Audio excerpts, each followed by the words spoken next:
पहा नवीन एपिसोड्स एकदम add free.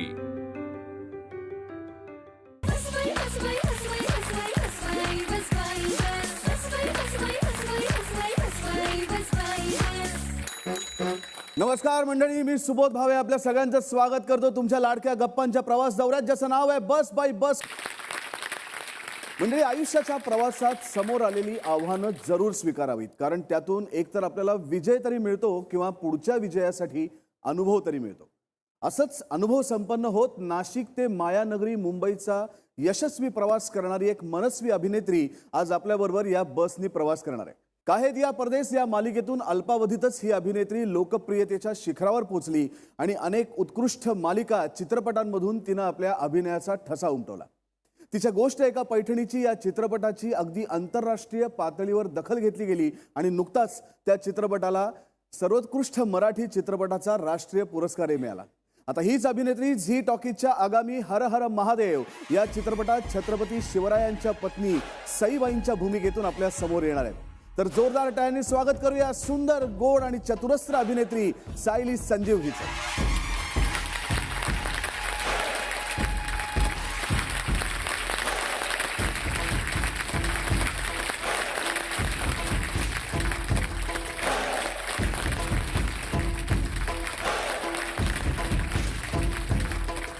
तर सायली, बस बाई बसच्या गप्पांच्या या प्रवास दौऱ्यात तुझं खूप खूप स्वागत आहे. धन्यवाद. बस सुरू करायला सांगायची? हो, चला काका, गाडी चालू करा. स्पेशली हर हर महादेवच्या टीममधनं इथे दिग्दर्शक आलेले आहेत, लेखक दिग्दर्शक अभिजित देशपांडे, हार्दिक आलेला आहे. बरं, एक तुला सांगून ठेवतो आपल्या गप्पांना सुरुवात करण्यापूर्वी की तू आता जशी दिसते असं वाटतं की शाळेच्या गॅदरिंगला एखादी मुलगी आली आहे नटून थटून. तर ही शाळेची सहल नाही आहे, म्हणजे ही बसची सहल आहे आणि इथे या 5 महिला मंडळांच्या बरोबर आपण ही बसची सहल करणार आहोत. त्यामुळे शाळेच्या सहलीमध्ये जसा मध्ये डबा किंवा ह्याच्यासाठी सुट्टी असते तशी काही मिळणार नाही. तो मी आधीच आणून दिला तुम्हाला. तो आधीच आणून दिलास तू. चला सुरुवात करूया गप्पांना. याचं उत्तर पॅकअप नंतर. याचं उत्तर पॅकअप नंतर मला मिळणार आहे. सायली, तू आता हर हर महादेव या चित्रपटातून पुढच्या काही दिवसातच लोकांच्या समोर येणार आहेस. दिवाळीमध्ये, आता दिवाळी आलीच आहे तोंडावरती, अगदी 2-3 दिवसातच सुरू होईल आणि 2-3 दिवसातच या चित्रपटाचं प्रदर्शन होईल. फक्त महाराष्ट्रात नाही तर हिंदीमध्येही हा चित्रपट प्रदर्शित होतोय, तमिळमध्ये होतोय, तेलुगूमध्ये होतोय, कन्नडमध्ये होतोय. तर साऊथ इंडियन चित्रपटात तुला काम करण्याची इच्छा होती, ती या निमित्ताने पूर्ण होतेच आहे. पण छत्रपती शिवाजी महाराजांच्या आयुष्यावरचं त्यांचं चरित्र मांडणारा हा चित्रपट प्रदर्शित होतोय. याच्यात तू सईबाईंची भूमिका करतेस, छत्रपती शिवरायांच्या पत्नीची भूमिका करतेस.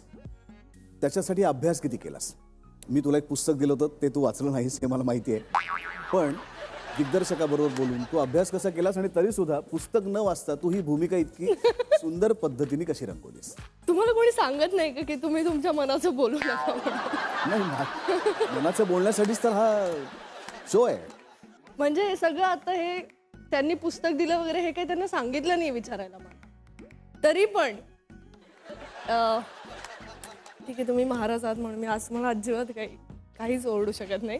पण मला अभिजित जे आमचे दिग्दर्शक आहेत आणि अर्थात तुम्ही सुद्धा, मी तुमच्याशी बोलून जितकं मला कळलं सईबाईंबद्दल तितकं मला पुस्तकातून वाचून नाही कळत. तुम्ही ज्या गोष्टी रूपात मला सांगितलं त्यावरून मी सईबाईंची भूमिका साकारली आणि मला वाटतं की ते जास्त चांगलं आहे. आणि सुकन्या मावशीने एका काकांना मला फोन लावून दिला होता आणि त्यांनी मला खूप सुंदर पद्धतीने त्यांचा स्वभाव सांगितला आणि त्यावरून, आणि आपण सीनच्या आधी शूटच्या दिवशीच आपण सकाळी बोललो त्यावरूनच मी ते साकारले. नंतर मी थोडंसं पुस्तक वाचलं. तुझ्या आयुष्यातली ही कदाचित पहिली ऐतिहासिक भूमिका होती. हो. अनेक अभिनेत्रींचं स्वप्न असतं की आपण ऐतिहासिक भूमिका करावी किंवा शिवरायांच्या आयुष्यावरचा चित्रपट असेल तर त्याच्यात आपण सईबाईंची भूमिका करावी, आणि ती भूमिका तुझ्या वाट्याला आली. हा अनुभव कसा होता? कशी ही भूमिका तुझ्या वाट्याला आली? फार गमतीशीर आहे. मी सिरियलचं शूट करत होते आणि आमचे दिग्दर्शक आहेत वैभव सर, ते मला म्हणाले तुझ्या त्या 2 तारखा दिल्यात. म्हणलं कशाला, कुठे? तर ते म्हणाले की नाही, मला आला फडतरेंचा फोन, म्हणजे आमचे जे निर्माते आहेत त्यांचा, आणि तुझ्या 2 तारखा दिल्या. म्हटलं कशासाठी, काय चाललंय? तर 8 दिवसांनी मला कळलं की माझं कास्टिंग झालंय. तिकडनं परस्पर माझं डे ऑफ घेऊन झाले होते. म्हणजे शूटिंग वरून माझ्या तारखा घेऊन ठेवल्या होत्या सिरियल काम मधून. जनरली कलाकाराला करावं लागतं ते तुझ्या निर्मात्याने ऑलरेडी केलं. मला फक्त उठून जायचं एवढंच बाकी होतं. बाकी सगळं निर्माते आणि सिरियलच्या दिग्दर्शकांनी सुद्धा आणि सिरियलच्या निर्मात्यांनी सुद्धा ठरवून टाकलं होतं. सो माझं कास्टिंग झालंय हे मला 8 दिवसांनी कळलं. त्यांनी सगळी तयारी करून ठेवली होती. सो मला माहित नाही, काहीतरी माझं नातं आहे 100% असं मला वाटतं. त्यामुळे माझ्या नशिबात ही भूमिका आली. राजकीय विश्लेषक होण्याची तुझी इच्छा होती पहिल्यांदा? आहे. आणि अजून तू शिकतेस? हो. काय शिकतेस? मी BA केलं पॉलिटिकल सायन्समध्ये. आणि काय दिया परदेस नंतर जो प्रवास सुरू झाला त्यात मला वेळ नाही मिळाला. पण आता मला असं वाटलं की थोडासा काहीतरी वेळ काढून मी शिकू शकते, म्हणून मी आता परत MA ला ऍडमिशन घेतली. परत MA ला ऍडमिशन घेतलीस? हो. पण काय त्याच्यात काय शिकतेस तू? म्हणजे राज्यशास्त्र. राज्यशास्त्र. हो. बर, म्हणजे आत्ताची राजकीय परिस्थिती बघून भीती वाटली का नाही, तुम्हाला भीती हे नाही ऐकून? वाटली, आनंद वाटला. आत्ताची राजकीय परिस्थिती बघून तुझ्यातल्या राजकीय विश्लेषकाचं काय भाष्य आहे त्याच्यावर? माझं तर म्हणणं आहे की लवकरात लवकर खूप बदल घडतील. मी बोलायला घाबरतच नाही, त्याच्यामुळे मला काही फरकच पडत नाही. म्हणजे मला असं वाटतंय की परत निवडणुका लागून पूर्ण सरकार बदलेल असं माझं विश्लेषण मला सांगते. म्हणजे हे सरकार 2.5 वर्ष पूर्ण करणार नाही असं तुझं विश्लेषण तुला सांगतंय? असं मला वाटतंय. एकीकडे अभिनेत्री म्हणून प्रवास तुझा चालू आहे, एकीकडे तू शिकतेस, आणि त्याचबरोबर एक राजकीय प्रवास सुद्धा तुझा चालू आहे. काय विचारांनी तू राजकीय प्रवास सुद्धा सुरू केलास? आपण नेत्यांना मतदान करतो, मतं देतो आणि ते निवडून येतात आणि मग ते कामं करतात नाही करत म्हणून आपण मग त्यावर भाष्य करतो. तर मला असं वाटलं की दुसऱ्यांबद्दल बोलण्यापेक्षा आपण एकदा करून बघूया. आणि मग 18व्या वर्षी आपल्याकडे मतदानाचा अधिकार दिला जातो आणि 18व्या वर्षीच तू एका राजकीय पक्षाची पदाधिकारी झालीस.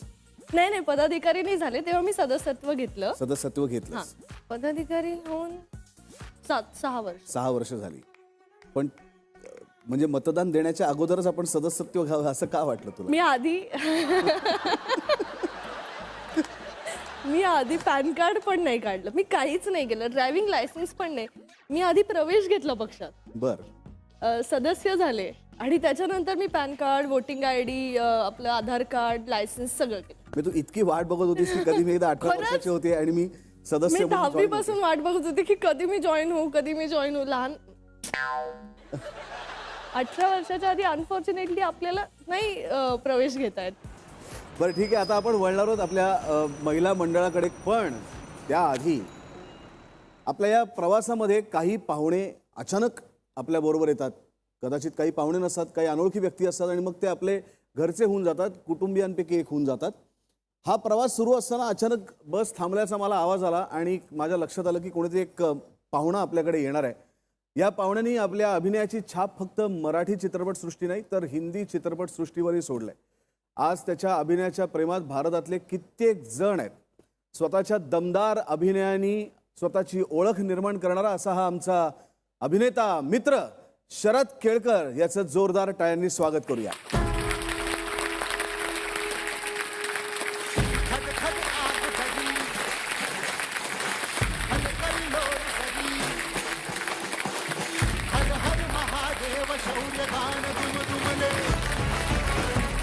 तर आपल्या या गप्पांच्या प्रवास दौऱ्यात आपण स्वागत करूया शरद केळकर याचं. शरद, खूप खूप स्वागत गप्पांच्या या प्रवास दौऱ्यात. आज सायली इथे आलेली आहे, तिच्याबरोबर गप्पा चालूच आहेत आणि आता या प्रवास दौऱ्यामध्ये अचानक तुझी एंट्री झालेली आहे. मला असं वाटतं मी आता आमच्या ड्रायव्हर दादांना सांगतो की जिथे जिथे हर हर महादेवचे हाऊसफुलचे बोर्ड झळकलेत त्या सर्व थिएटरला आपली बस घेऊन जा. चला दादा, गाडी सुरू करा. हां, इफेक्ट. तर तानाजी या चित्रपटात साकारलेली छत्रपती शिवरायांची तुझी भूमिका आज प्रत्येकाच्या मनात आहे. प्रत्येक जण आज छत्रपतींचं नाव घेतलं की तुझा चेहरा समोर येतो. इतकी विलक्षण व्यक्तिरेखा तू साकारलीस आणि या चित्रपटामध्ये तू बाजी प्रभू देशपांड्यांची भूमिका साकारतोयस. काय सांगशील या महाराज ते बाजी प्रभू यांच्यापर्यंतच्या प्रवासाबद्दल? अभिजित स्क्रिप्ट घेऊन माझ्याकडे आला तर कोणत्याही एका कलाकारासाठी खूप हे महत्त्वाचं असतं की तो वेगवेगळे रोल त्याला करायला पाहिजे काहीतरी शिकण्यासाठी. तर माझं असं होतं की एक कोणत्याही कलाकारासाठी एक भूमिका जी आयुष्यात सगळ्यात मोठी असते ती झालेली होती ऑलरेडी. छत्रपतींची भूमिका मला मिळाली आणि एक सौभाग्य आहे माझं. पण ही गोष्ट जे छत्रपती शिवाजी महाराज जेव्हा छत्रपती नव्हते किंवा त्याच्या अगोदरची गोष्ट कोणाला माहिती नाही आहे आणि ते इतकं सुंदर प्रमाणाने लिहिलेली अभिजितनी ती गोष्ट मला खूप आवडली. आणि त्याच्यामध्ये एक चॅलेंजिंग पार्ट होतं की छत्रपतींची भूमिका करून आता बाजीप्रभूंची भूमिका करायची आहे. तो एक खूप मोठा चॅलेंजिंग पार्ट होता आणि मी लगेच हो म्हटलं की हे काहीतरी वेगळं आहे आणि कुणीतरी मला वेगळ्या नजरेने बघितलं आहे. तर एक चांगली अपॉर्च्युनिटी मिळाली आणि एक all thanks to Abhijit Deshpande. त्यांनी इतकी छान स्क्रिप्ट लिहिली आणि इतकं छान डायरेक्शन केलं आहे आणि लोकांना आवडेल सिनेमा. नाही, नक्कीच आवडेल, कारण त्याचा ट्रेलर प्रदर्शित झाला आहे, त्याच्या गाण्यालाही उदंड प्रतिसाद मिळतोय. या भूमिकेसाठी जशी तू तानाजीमध्ये छत्रपती शिवरायांच्या भूमिकेसाठी मेहनत घेतलीस तशीच मेहनत तू या चित्रपटासाठीही घेतलीस बाजीप्रभूंची भूमिका करण्यासाठी. मग ते दांडपट्टा चालवणं असेल, काठी चालवणं असेल, घुडसवारी करणं असेल, ते तर तुला मला असं वाटतं की ते आधीपासून तुला येतच असेल. सगळं शिकलोय मी. मी ह्याची तयारी एक 3 महिन्यापासून सुरू केलेली होती आणि सगळ्यात मोठं चॅलेंज होतं माझ्यासाठी की वजन कसं वाढवायचं. ते पण एक वेगळ्या प्रमाणाने. असं नाही आहे की एक वेगळं त्यांचं एक स्ट्रक्चर आहे बाजींचं, तर त्या स्ट्रक्चरमध्ये कसं यायचं ते खूप गरजेचं होतं. तरी म्हणजे मला एक जास्त नाही वाढवता आलं, पण तरी मी एक 15-16 किलो वजन वाढवलं होतं. ते आता जाऊन एका वर्षानंतर कमी झालं आहे. नाही पण कठीण होतं, पण खूप आनंद होता पिक्चर करण्यामध्ये. या ट्रेनिंगमधला एखादा खास लक्षात राहिलेला प्रसंग? ट्रेनिंगमध्ये इतकं लागलं आहे ना मला, कारण ते सोपं नाही आहे दांडपट्टा चालवणं किंवा तलवार किंवा भाला हे चालवणं. नेमकं म्हणजे माझी पाठ गेली आहे ते हॉर्स रायडिंग करत. पण जेव्हा तुम्ही शिवरायांचा सिनेमा करता तो एक विचारच इतका मोठा आहे ना, तिथे सगळं कष्ट सगळे पेन ना ते साईडला होतात. तुम्हाला फक्त करायचं आहे ते, नाही तर तुम्ही करून जाता माझ्याशी. आता मी तुमच्या दोघांमधनं काही काळ रजा घेणार आहे, कारण आमचं महिला मंडळ जे आहे ते मगासपासून वाट बघते की तुमच्याशी गप्पा कधी मारायच्या. त्यामुळे यापुढची सगळी सूत्र सायली आणि शरद मी आमच्या महिला मंडळाकडे देतो आहे. नमस्कार Sayali madam. Hello Sharad sir, मी शीतल. हां, आणि मला आज इतकं भारी वाटून राहिलं ना शरद सर, इतकं भारी वाटून राहिलं ना की मराठीतले म्हणजे बाहुबलीच मला इकडे आल्यासारखे वाटून राहिले मला. आणि सायली मॅडम, मी तुमची केवढी फॅन आहे. आज योगानं आपलं मॅचिंग पण झालं. म्हणजे विचार करा.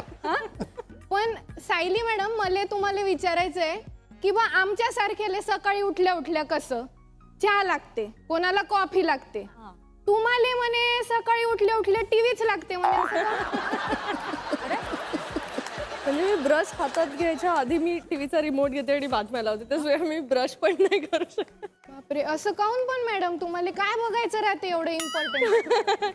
काय नाही, मला असं वाटतं की दिवसभरात शूटिंगच्या दरम्यान बातम्या बघायला मिळतील का नाही, तर त्यामुळे कदाचित मला ती सवय लागली आणि माझ्या घरी माझ्या वडिलांनी ती सवयच लावली. ऍक्च्युली काय ना, हे ना इतकं काम करते ना, यत्र तत्र सर्वत्र सायली आहे. तो कुठे ना कुठे दिसणार सगळ्या स्वतःला बघण्यासाठी ती नाही, मी या चॅनलवरती इथे असेल कुठेतरी असेल. नाही, मी प्रॉपर मी बातम्यांचंच चॅनल लावते, न्यूज चॅनल लावते. असे आहे का? कमाल आहे बापा. नसते एका. हा, पण आता इकडे इतक्या हिरोईनी आल्या मॅडम, आम्ही सारेले पाहिलं, सारेले इतक्या भारी दिसते. आता कोणी ना कोणीतरी प्रपोज केलेलं राहतेच. तुम्ही पण खूप भारी दिसता. खरं तर तुम्हाला कॉलेजमध्ये पोरांनी प्रपोज केलं असं नसा स्कोप आहे, पण आम्ही असं ऐकून की तुम्हीच पोरायले प्रपोज करत होत्या म्हणे कॉलेजमध्ये. कॉलेजमध्ये आहे तू असं कोण मॅडम? आणि असं किती पोरं पटले असतील ना मग मॅडम स्वतः जात होत्या प्रपोज करायला. तर ते उत्तर दे, आज जाणून घेऊ दे महाराष्ट्राला की असं का वागायचीस तू. तू राजकीय विश्लेषक बनण्याचं नेमकी भूमिका काय ते आपण ते असतात ना की म्हणजे स्वतः एखादा कार्यकर्ता, नगरसेवक, आमदार पण पक्षात जाऊन वेगळं सांगतो ना, मी आहे, आय एम अवेलेबल. काही संबंध नाही. तसं काही होतं का असं विचारतोय मी. मी पण बऱ्यापैकी स्पष्ट वागतेय. मला जे वाटतं ते मी बोलून मोकळी होते. मग ते समोरच्याला आवडो न आवडो मी ठीक आहे आता मला आवडला एखादा मुलगा तर मी करून टाकायचं प्रपोज. हा असं कळतं त्याच्या वाक्यावरून की एखादा नसेल तो ती पोरायला म्हणाली महिन्यात म्हणजे एक- खूप मुलांचं म्हणाली ती मी खूप मुलांना नाही प्रपोज केलं आणि अनफॉर्च्युनेटली कोणी मला हो नाही म्हणत. अनलकी दे दोस्त कोण आहे आहे. ती मुलं? कोण आहे ती मुलं ज्यांनी हो नाही म्हटलं? तरी ब्रेकिंग न्यूज आहे याच्यात. बघत असतील आता कदाचित किंवा हा एपिसोड बघा त्यांना कळेल बरोबर घरी. पण त्यांनी काय उत्तर दिलं जरा मोठी वाणी आहे असं. पण ही कॉलेजमध्ये गेली का ती आता कॉलेजमध्येच आहे काय तो तर शाळेतच आहे ना अरे यार, कुठे गेली कॉलेजमध्ये तू अरे यार हा काय काय उत्तर दिलं त्यांनी? तुम्ही त्यांच्याकडे सूत्र दिली होती तुम्ही कसं काय मध्ये चालला? आणि मी अरे तिचाच प्रश्न फॉरवर्ड हे करतोय मी पुढे नेतोय. का काय पण म्हणते? आम्हाला पण हे जाणून काय घ्यायचं. रिॲक्शन काय होती त्यांची? हा. म्हणजे मला काही तसं वाटत नाहीये म्हणे. ओके आता मी काय बोलू. मी असं सांगून मोकळी झाले की हे बघ ठीक आहे ओके फाईन माझं तुझ्यावर प्रेम आहे ठीक आहे तू त्याच्या पलीकडे काही उत्तर दिलंच पाहिजे अशी काही अपेक्षा नाहीये माझी पण आहे मला कोणी आवडलं की मी सांगून मोकळी होते यार. पण मॅडम आज ते पोरं जर एपिसोड पाहतील ना त्यांले हॅशटॅग रिग्रेट्स नक्की होतील. 100% मला इतकं आवडला हा हॅशटॅग. हा रिग्रेट खरंच प्लीज पक्का. त्यांच्यासाठीच मी हे वाक्य बोलली आता बघाच तुम्ही.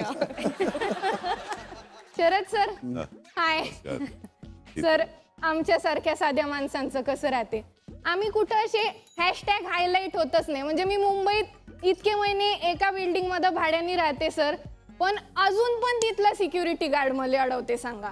पण तुमची पर्सनॅलिटी एवढी डॅशिंग आहे सर तुम्हाला पण वाटत नाही बा का तुम्हाला कोणी अडवत असन म्हणून कुठे तुम्हाला अडवते का सर कोणी असं? नाही अडवतात फक्त आवाज ऐकून मग शांत होतात. आवाज ऐकूनच घाबरत असते. कोण आहे असं विचारतो तर मग झालं सोडून देतो. सर तुमची फिल्म आहे लई भारी मी लई वेळा पाहिली सर मला आवडली फिल्म पण त्याच्यातली एक गोष्ट आहे सर जी काही गेल्या मनाला पटूनच नाही राहिली ना. काय सांगा म्हणजे तुम्ही आज फेस टू फेस आहे चला सर सांगून टाकते तुमची पर्सनॅलिटी कशी एवढी भारदस्त पण शेवटच्या सीन मध्ये माऊली तुम्हाला मारून राहिला आणि तुम्ही मार खाऊन राहिले. आता सिनेमा आहे सर काही गोष्टी प्रेक्षकाला खऱ्या मानावं लागते पण तरी पण हा. किती खरं मानायचं सर कसं खरं मानायचं तुम्हाला तरी पटलं का ते आम्हाला तर हजम पटलं का नाही. नाही कारण आज मी विचार तुम्ही लाईफ मध्ये कुठेही बघाल ना तुम्हाला एका माणसाची एक क्षमता असते की त्याला इतकं काम येतं पण जर त्याचा विश्वास खूप मोठा असेल त्याचा देवांवरती विश्वास प्रचंड असेल तर त्याच्या मागे देव उभे राहतात. असंच माऊलीच्या मागे विठोबा उभे होते म्हणून त्यांनी मारलं मला. हॅशटॅग डिवाइन इंटरव्हेन्शन म्हणून जमलं. हा सर मी तुम्हाला सोशल मीडियावर फॉलो करते हा आणि तुम्ही ज्या काय ट्रेंडिंग रील्स बनवता मला आवडतात. सुबोध सर मला तुम्हाला एक परवानगी विचारायची हा, आहे. हा. सरांचा एक व्हिडिओ हो. बघायचा का आपण? हो बघूया ना. लावा रे तो व्हिडिओ. गर्लफ्रेंड तो कमजोर लोगों की होती है बहादुर लोग तो शादी करके खतरों से खेलते हैं.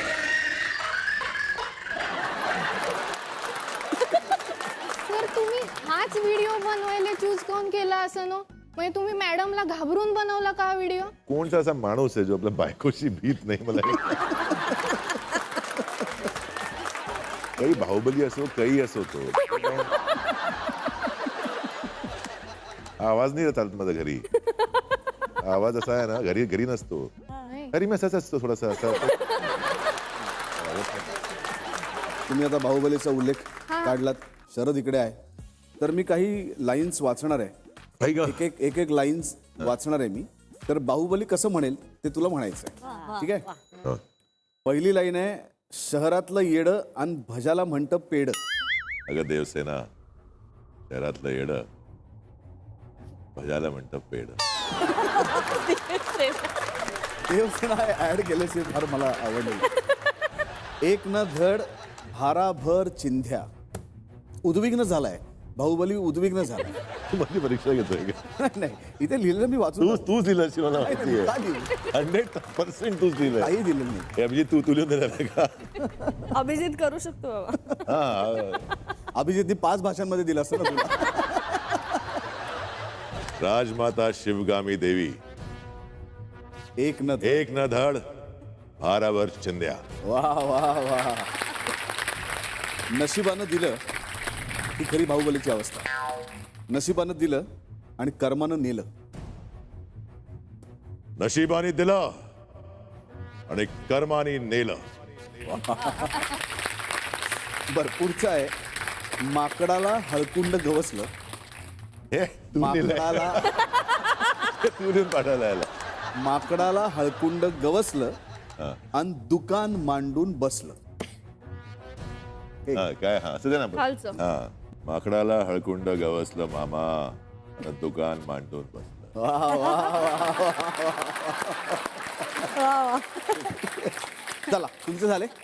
शरद सर, तुम्ही आता सांगलं ना आम्हाला का तुम्ही खूप ट्रेनिंग घेतलं म्हणून दांडपट्ट्याचं, तर आम्हाला एक प्रात्यक्षिक दाखव सांग का सर? आणा दानपट्टा आणा. गाडी थांबवा दादा. हा, कारण बसलं इकडे जाऊ.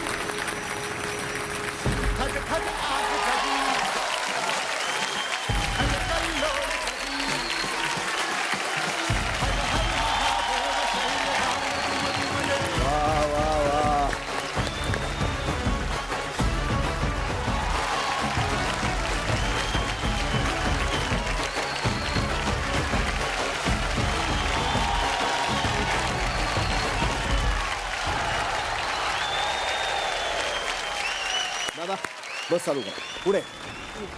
नमस्कार सायली मॅडम. मी मराठवाड्यातून आली.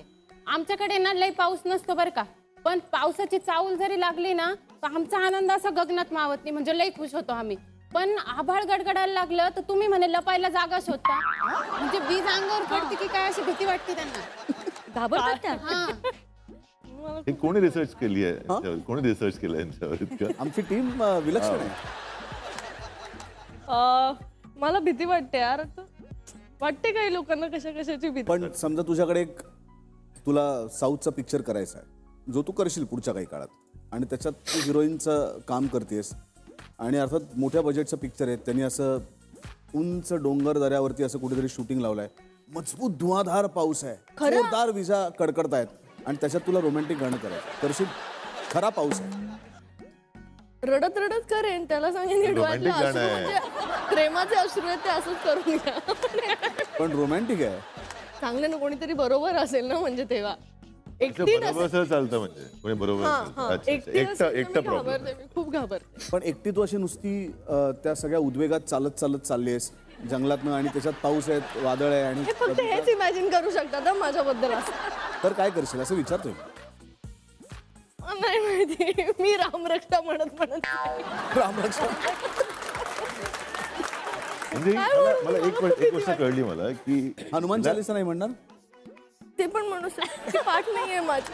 म्हणजे एक गोष्ट तू विचार केली, हिला कॉलेजमध्ये पण एकटं राहण्याचा त्रास होता. हो. ती विजांची भीती वाटू घरात नये पण म्हणून त्या एकट्याला मुलांना त्रास प्रपोज होतो. करत होती, हे आता मला लक्षात आलं. आणि तरी हा असं एक लिंक केलं त्या त्यामध्ये. link तू आहे. आतापर्यंत म्हणजे सिंगल काय मला इतका दूरगामी, म्हणजे ते शिवगामीच्या ऐवजी नवीन याच्यात दूरगामी असं नाव असू शकतं. तर ही दूरगामी आहे की आपण एकटं का नसावं, तर विजा आल्या तर कोणीतरी बरोबर असावं म्हणून त्या मुलांना प्रपोज केलं गेलं. म्हणजे माझं प्रेम नावाची काही गोष्टच नाहीये. विजांची भीती. सायली मॅडम, तुमची ना मी एक मालिका पाहिली, मग तेव्हा मला असं वाटलं की 2-4 महिने तुमच्या घरी काम करावं बा मी. पण माझी एक मैत्रीण भेटली, ती म्हणे तुम्ही महिने महिने तुमचं कपाट आवरत नाही. मग म्हटलं नको बाई, आता म्हणजे आपल्यालाच परत ते कपाट आवरावं लागतं. वर्षात 6 महिने ती राहते लंडनला. काय होणार आहे की नाही, 6 महिने बाहेर असते है ना. मला खूप कंटाळा येतो. एक तर बॅग पॅक करणं, अनपॅक करणं आणि कपाट आवरणं, या 3 गोष्टींचा मला आयुष्यात कंटाळा. त्याच्यासाठी मला 1 महिना आधीपासून माझ्या मनाची तयारी करावी लागते की आता आपल्याला कपाट आवरायचंय, आज आपल्याला कपाट आवरायचंय, आज कपाट आवरायचंय. असं करून मी 30 दिवसांनी ते कपाट आवरते. की आपण मुलांना प्रपोज का करायचे याच्या वेगवेगळ्या कारणांपैकी हे अजून एक कारण आहे.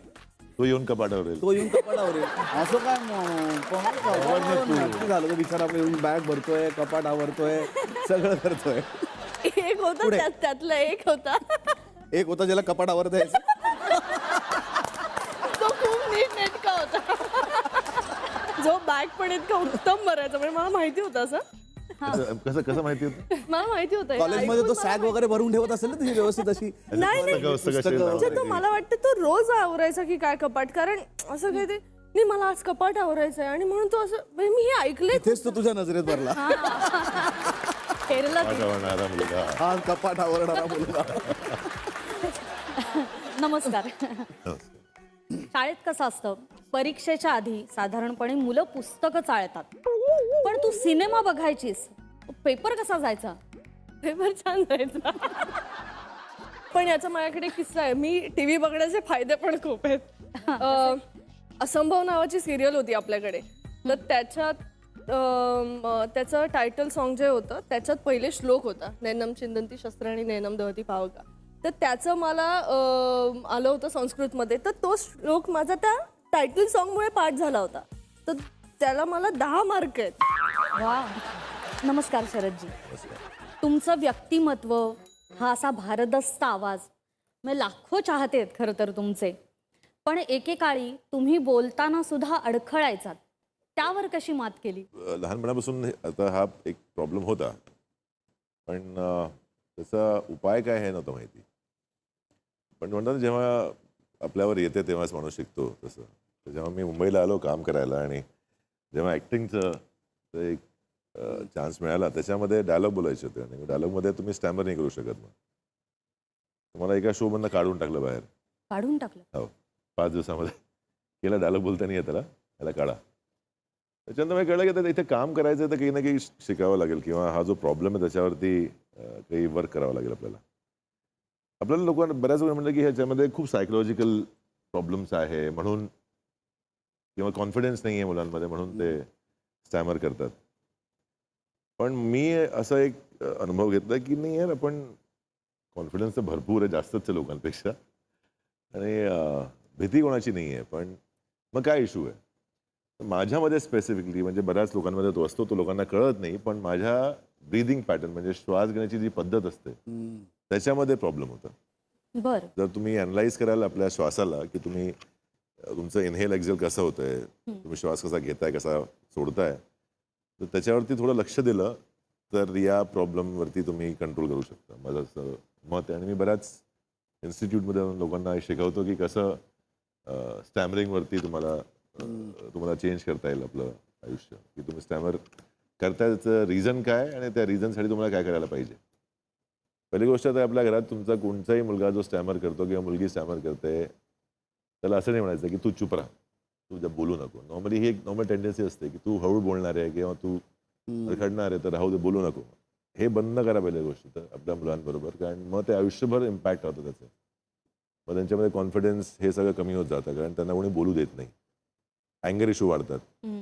तुम्ही ठरवलं तर तुम्ही एखाद्या गोष्टीवरती मात करू शकता. हाय सायली, काय सुंदर साडी नेसलीयस, मस्त दिसतेस. तुला साडी नेसायला कोणी शिकवलं? शिकवलं असं कोणीच नाही. हां.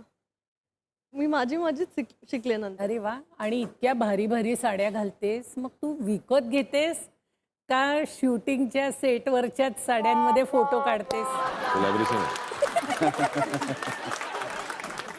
मला खूप छान फॅन्स काहेदियापासून भेटलेत आणि जे आत्तापर्यंत माझ्या बरोबर आहेत माझ्या या प्रवासात, तर ते मला खूप प्रेमाने मला साड्या पाठवतात. एक अहमदाबादला आहे, ती मला खूप सुंदर साड्या पाठवते. खूप छान.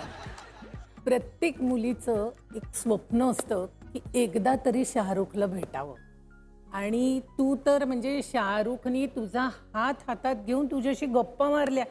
कसं काय हे जमवलंस?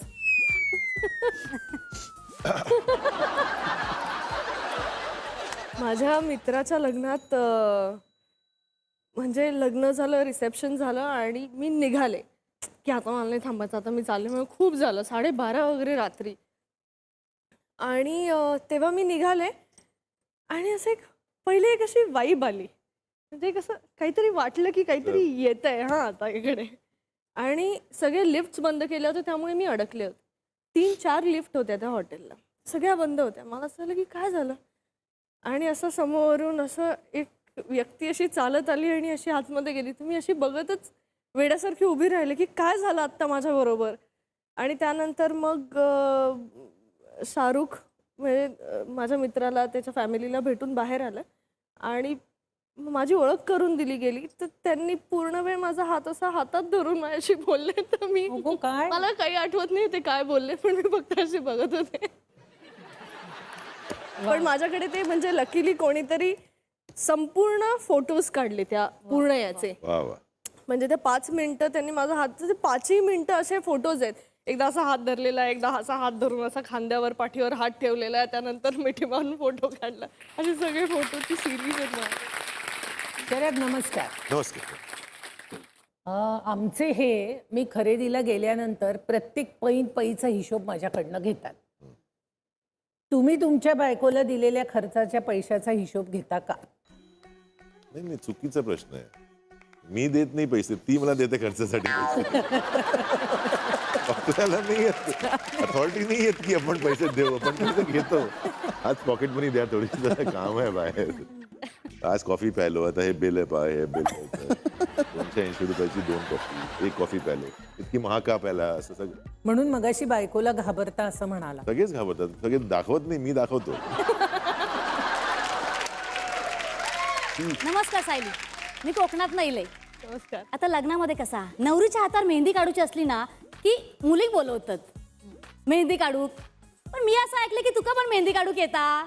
पण तुका कोणी नवरीन बोलवलं की नाही मेहंदी काढूक? अनेक वेळा बोलवलंय. हा हो, मला म्हणजे काहे दियापर्यंत मी म्हणजे काही ओळखीतल्या ज्यांना माहिती आहे की मला मेहंदी काढता येते, मी त्यांच्याकडे जाऊन त्यांच्या लग्नात मेहंदी काढली आहे त्यांच्या हातावर. हा फुकट काढलंस की पैसे घेतलंस? मी फुकट काढली, पण त्यांनी मला रिटर्न मध्ये एक ड्रेस दिला. पैशाच्या स्वरूपात ड्रेस दिल्याने. हा. म्हणजे आता बघा, म्हणजे एखाद्या सिरियल मध्ये ना हिरो हिरोईन जास्त वेळा काम केला नाही ना की त्यांचा सूत जुळता. पण तुझ्या बाबतीत असं झाला की नाही? ते बसले आमच्या. हा प्रश्न तुझ्यासाठी आहे, माहिती आहे ना. मूर्तिमंत उदाहरण. ते झालेलं. तुझ्या बाबतीत असा काय झाला की नाही सिरियल नाही, करताना? माझं असं काहीच नाही झालं. फक्त माझं आणि ऋषीचं नाव खूप असं झालं होतं, पण आमचं तसं काहीच नव्हतं. आता तुम्हाला सगळ्यांना माहितीच असतं. हा म्हणजे चांगलं होतं ना मुलगो. बिना आग के धुआं नहीं होता है. नाही नाही नाही नाही, खरंच नव्हतं. आता तुम्हाला आपल्याला काय माहिती आहे? नाही, रियालिटी तुम्हाला माहिती आहे त्यामुळे. अरे पण मला काय असं माहिती आहे?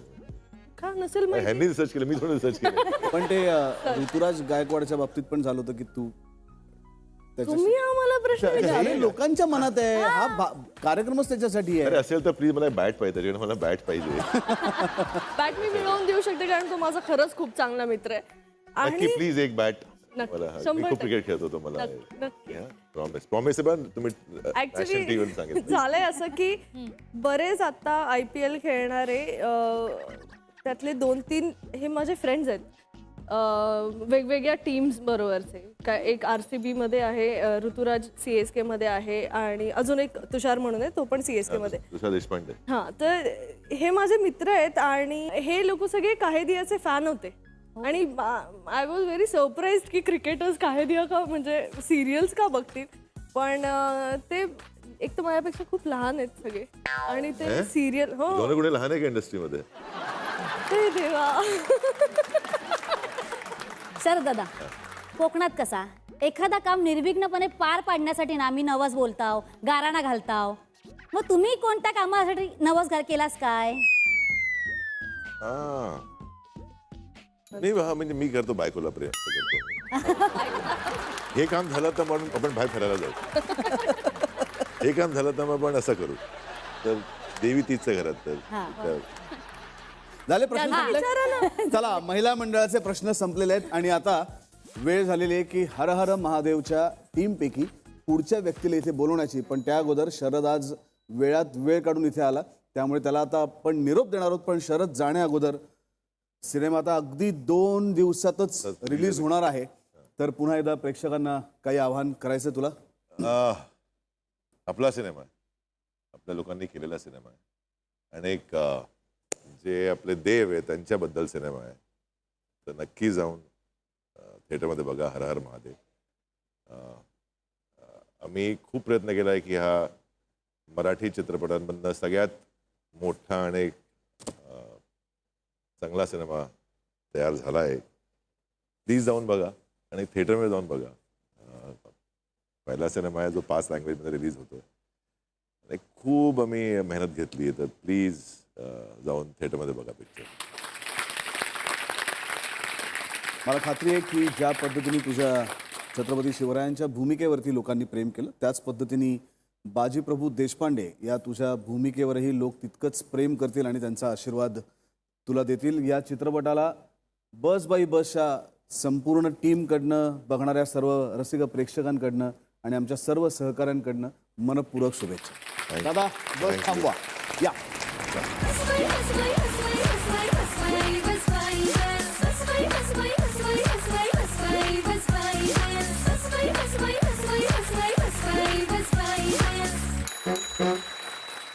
तर आपण आता खेळ खेळणार आहोत धरलं तर कळतंय सायली बरोबर. आणि फक्त समोर बसलेल्या सगळ्यांना विनंती आहे की कोणीही मदत करायची नाही. आता तू ह्याच्यातनं आतमध्ये हात घालायचा आहेस, त्या वस्तूला स्पर्श करायचा आहेस आणि ओळखायचा आहेस. थांबा. 1 2 साडेमाडे 3. कुठे हे बरोबर आहे का? हात घाल. नाव सांगत जा. तुला काय काय वाटतं? आहे ते?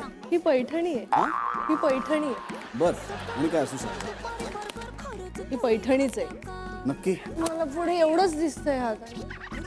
काय जाणवतोय स्पर्श? पैठणी आहे. नक्की? हो हो हो. हे काय? हे बघा नक्की? यार किती कन्फ्युज करताय सुबू. विचारतोय मी. नक्की? अजून काही अंदाज? अजून काही वेगळं असू शकतं का?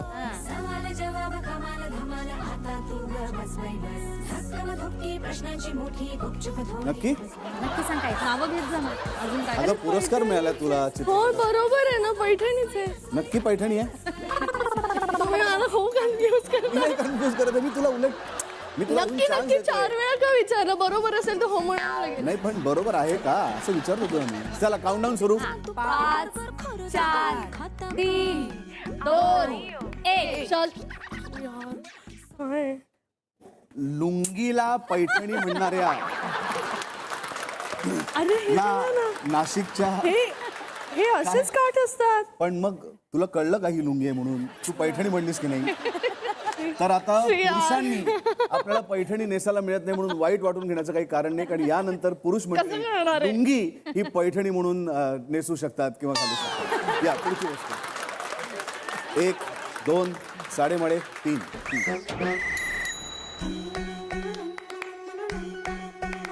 आता सांग लवकर. तुला काय वाटतंय? नाव काय ते? राहू. स्पर्श काय जाणवतोय?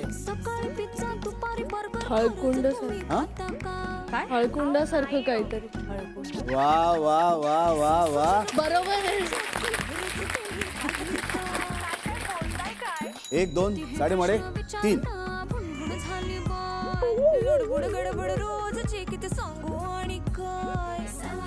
हे का वांग भरताचं.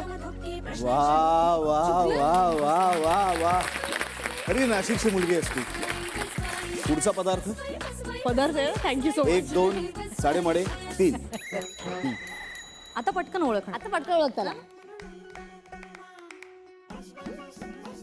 सांग लवकर. काय? हात लावल्यावर काय वाटतंय? काय हे तर लगेच ओळखू यायला पाहिजे. खायचं का? का? श्रीखंड. अंदाज? श्रीखंड. दही? पीठ नाही बस. पण आता ते कसलं पीठ आहे हे नाही ओळखता येणार मला. पण असं खूप पीठ. नाही पीठ नाहीये. 100% पीठ आहे. असू शकतंय. नाही नाही. भज्याचं पीठ असू शकतं. भजी? वासही येत नाही. हे डब्बा उघडा ना. चला काउंटडाऊन. 5 4 3 2 असं नाही. वेळ संपली. संपली. मध होतं मध. बापरे. 1 2 साडेमाडे 3. लगेच लगेच ओळखणार. आता पण ओळख त्याला. सोपं आहे ना. लवकर ओळख. काय आहे? आमरस. काही चावलं ना. बासुंदी? विचारतोय मी. बासुंदी नाहीये. मासे असतील. मासे. नाही नाही. पीठ आहे. पीठ. पीठ आहे. नाही गुठळ्या काय? तुला देऊ? तुला भजी आवडतात का? मला पिठावरती अडून बसले. गुठळ्या काय? काय असेल नावं तर घे. यांचं पीठ आहे. अंदाज तर बांध. 5 हे नावं पडतात. 3 नाव घे. 2 नाही येते मला. संपली. आणि बाजूला वा. हात तर काढू. काय रंगतं? अरे रे मेहंदी. सगळं सांगतात सगळी हिंट दिली प्रॉपर. अगदी अगदी. हरकत नाही. आपण इथे गप्पा मारणार आहोत हर हर महादेव या आगामी प्रदर्शित होणाऱ्या चित्रपटाच्या टीमशी. आणि या चित्रपटाचे लेखक आणि दिग्दर्शक अभिजित देशपांडे इथे आलेले आहेत. अभिजित सर प्लीज वरती या.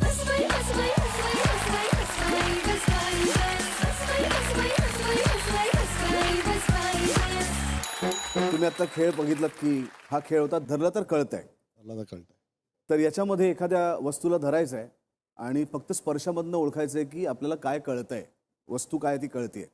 तसं तुम्ही हा विषय धरलाय आणि या विषय धरल्यामधनं तुम्हाला काय कळवून द्यायचंय महाराष्ट्राला, महाराष्ट्राच्या बाहेर राहणाऱ्या लोकांना, या विषयाची निवड का केलीत? हा चित्रपट का करावासा वाटला? 2012 मी हा लिहायला घेतला सिनेमा. सो ऑलमोस्ट 10 वर्ष झालेत. एक असं होतं ना की महाराजांवर बरेच सिनेमे आलेत पण कुठेच आपण आणि महाराजांना आपण सगळ्यांनी देव मानलेलं आहे आणि ते मानलंच पाहिजे, कदाचित ते देवाहूनही मोठे आहेत. पण त्या देव माणसाच्या देव होण्याआधीची काय गोष्ट होती, ते देव कसे झाले ह्याचा आढावा मला घ्यायचा होता. आणि म्हणून हर हर महादेव ही गोष्ट आहे. महाराजांना नुसतं महाराष्ट्रापुरतं सीमित न करता देशाच्या कोपऱ्या कोपऱ्यात महाराजांचे विचार घराघरात आणि मनामनात महाराज पोचावेत म्हणून हा सिनेमा मी केला. नाही, नक्कीच. आणि दिवाळीच्या शुभमुहूर्तावर हा चित्रपट प्रदर्शित होतोय. फक्त मराठीमध्ये नाही तर पहिल्यांदा मराठी चित्रपट महाराष्ट्राच्या सीमा ओलांडून हिंदीमध्ये प्रदर्शित होतोय, तमिळमध्ये प्रदर्शित होतोय, तेलुगूमध्ये प्रदर्शित होतोय आणि कन्नड भाषेत सुद्धा प्रदर्शित होतोय. त्यामुळे 5 भाषांमध्ये हा पहिला मराठी चित्रपट प्रदर्शित होणार आहे. ज्या भावनेने हा चित्रपट निर्मिती केला गेलाय ती भावना म्हणजे शिवछत्रपतींचे विचार सर्वत्र पोहोचवण्याची. ते विचार भारतात, फक्त महाराष्ट्रात नाही, भारतात नाही तर भारताच्या बाहेरही पोचू देत, हीच तुम्हाला सगळ्यांना मनापासून शुभेच्छा. Thank you so much. तुम्ही आता बसला तरी सांगा. या पाहत राहा बस बाय बस.